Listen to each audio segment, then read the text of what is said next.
Bismillahirrahmanirrahim. Assalamualaikum warahmatullahi wabarakatuh.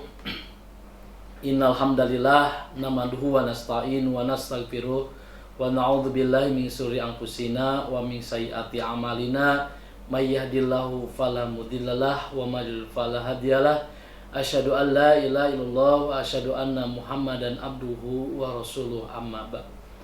Puji dan syukur marilah kita panjatkan kehadirat Ilahi Robbi, yang mana pada hari ini, pada kesempatan ini kita masih diberikan kenikmatan oleh Allah Subhanahu wa taala, masih bisa bertalabul ilmi dalam rangka kegiatan pesantren Ramadan dalam keadaan sehat walafiat. Mudah-mudahan Allah selalu melindungi kepada kita semua. Amin ya Allah ya rabbal alamin. Salawat serta salam semoga tercurah limpahkan kepada baginda kita Nabi besar Nabi Muhammad sallallahu alaihi wasallam, kepada keluarganya, sahabatnya, kepada tabi'in, tabi'ahum, serta kepada kita sebagai umatnya. Mudah-mudahan dapat syafaat darinya. Amin ya Allah ya rabbal alamin. Sebelumnya anak-anakku, mudah-mudahan pada hari ini kita mengawali kegiatan ini, yaitu kegiatan pesantren Ramadan. Mudah-mudahan sekali lagi Allah selalu melindungi kita semua. Insya Allah niat baik kita ini dalam rangka mengisi kegiatan Ramadan di bulan suci ini, bulan yang penuh berkah ini, mudah-mudahan kita diberikan terutama ilmu yang bermanfaat dari Allah Subhanahu wa taala. Amin ya Allah ya rabbal alamin.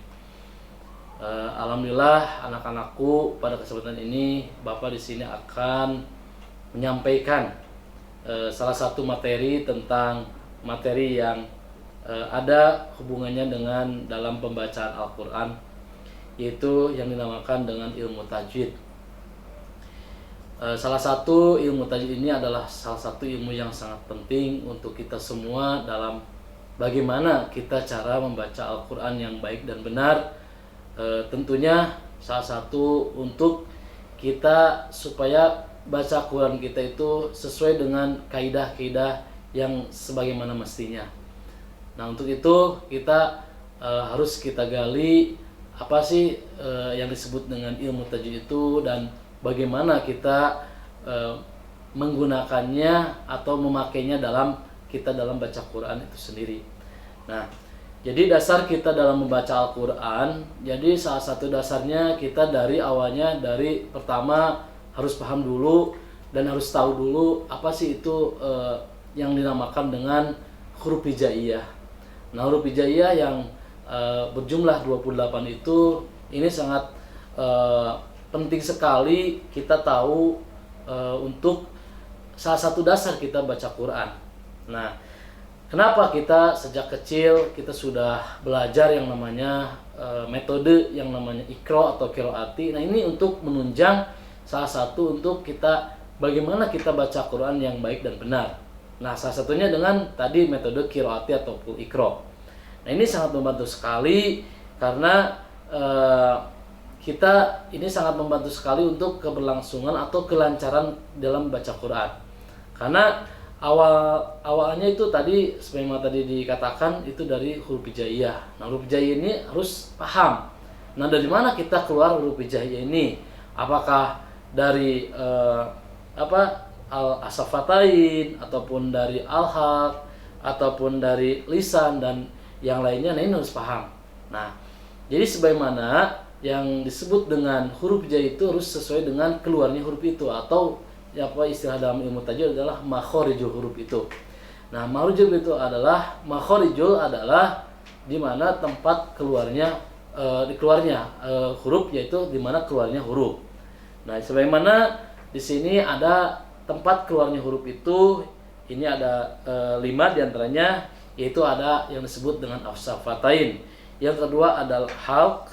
As-safatain itu apa? Yang pertama itu keluarnya dari 2 bibir. Nah, jadi yang kedua adalah halq, yaitu di mana ini keluar huruf hijaiyah ini dari tenggorokan. Nah, yang ketiga ada alisan, di mana ini keluarnya dari lidah kita. Nah, terus yang selanjutnya ada yang keempat itu ada al-jaub, yaitu di mana itu keluarnya dari rongga mulut. Nah, yang terakhir ada yang kelima ada yang disebut dengan al-khaisum, yaitu keluar dari pangkal hidung. Nah, sebagaimana dalam makhrujub ini di dalam huruf jai ini keluarnya masing-masing punya tempat keluarnya huruf itu masing-masing. Jadi tidak sembarangan kita mengeluarkan huruf itu sendiri. Sebagaimana di sini dalam safatain itu yaitu sebagaimana tadi dijelaskan tadi sebutkan maaf, itu ada dua bibir. Jadi kita semuanya pasti punya dua bibir. Nah, apa saja yang keluar dari dua bibir itu sendiri? Nah, di sini dua bibir di sini ya. Tapi sebelumnya mohon maaf dulu, saya akan menjelaskan dulu apa sih itu makhraj huruf. Tadi baru sepintas. Makhraj huruf itu adalah dalam bahasa Arab terdiri dari dua kata, yang mana yaitu makhraj dan huruf. Yang mana di sini secara etimologi makhraj huruf artinya tempat-tempat keluarnya huruf. Sementara menurut istilah yang dimaksud dengan makhraj huruf adalah tempat-tempat atau letak keluarnya huruf-huruf hijaiyah ketika membunyikannya dari mulut kita. Bagi orang yang mempelajari ilmu tajwid dan membaca Al-Quran, makhraj ini atau hijaiyah ini merupakan materi dasar yang harus dikuasai dengan baik dan benar. Sebab salah mengucapkan salah satu huruf hijaiyah berarti akan menyebabkan makna atau arti dalam Al-Quran itu salah gitu kan. Nah, itu salah satunya pengertian dari makhraj itu sendiri. Nah, pun sekarang kita akan memaparkan berkaitan dengan yang disebut dengan as-safatain itu atau dua bibir itu. As-safatain di sini adalah yaitu keluarnya dari dua bibir, di mana tempat keluarnya huruf hijaiyah yang berada di bibir.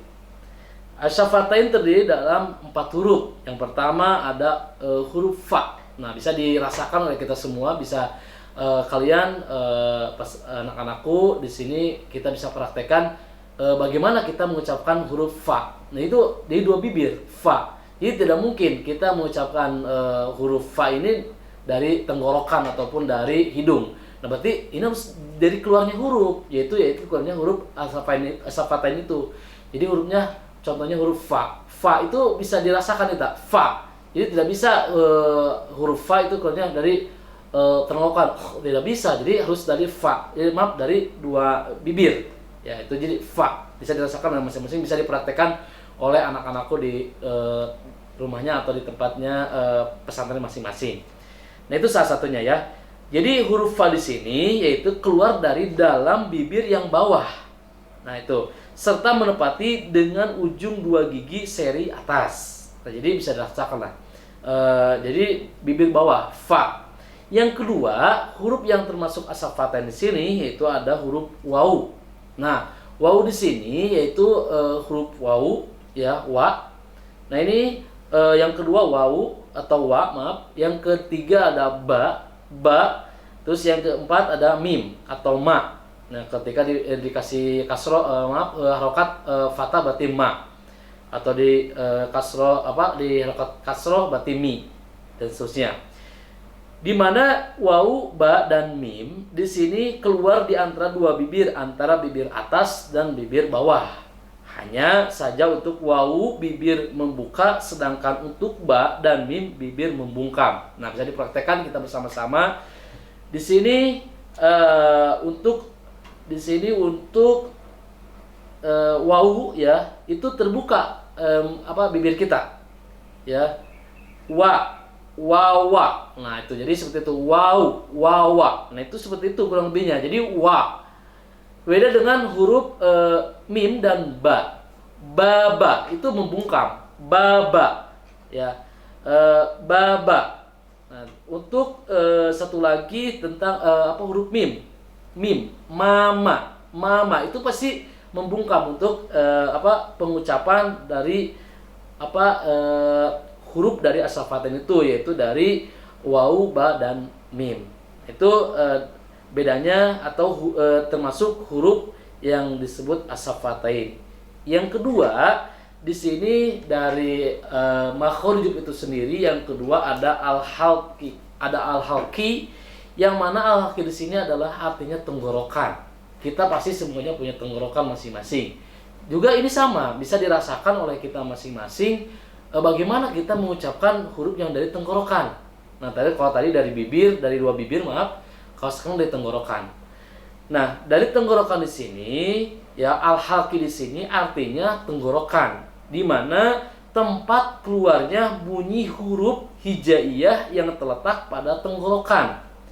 Al-halqi di sini terdiri dari 6 huruf yang dibagi menjadi 3 bagian berdasarkan pelafalannya, yaitu di sini ada asqal halqi di mana pangkal tenggorokan. Nah, yang kedua ada wasul halqi yaitu pertengahan tenggorokan. Yang ketiga ada adnal halqi yaitu ujung tenggorokan. Asqal halqi di sini atau pangkal tenggorokan apa saja hurufnya? Ada 2, yaitu di sini hurufnya hamzah. Ya, yang kedua ada ha, hanya ha besar, ha. Jadi bisa dirasakan itu dari pangkal tenggorokan. Yang kedua wasul halqi yaitu di mana tengah-tengah tenggorokan atau pertengahan tenggorokan. Apa saja hurufnya? Ada 2, yaitu ada huruf ha. Nah, itu. Jadi ha. Yang kedua ada ain, ain, a. Nah, itu dari tengah-tengah tenggorokan. Jadi ada yang dari pangkal tenggorokan, ada yang dari tengah-tengah tenggorokan. Itu untuk ainnya.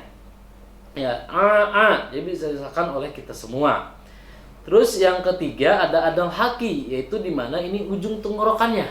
Nah, ujung tenggorokan di sini yaitu hurufnya gho, ghin, go. Nah, itu bisa dirasakan oleh kita semua. Jadi bisa kalian, anak-anakku bisa dipraktekkan bagaimana kita mengucapkan ghin itu, go, ghin, go. Dan yang kedua ada huruf kho. Nah, itu bisa dari ujung tenggorokan, go. Nah, itu salah satu yang disebut dengan adnal halqi atau ujung tenggorokan. Begitu saja dari Bapak. Terima kasih atas perhatiannya. Hasbunallah wa ni'mal wakil. Wassalamualaikum warahmatullahi wabarakatuh.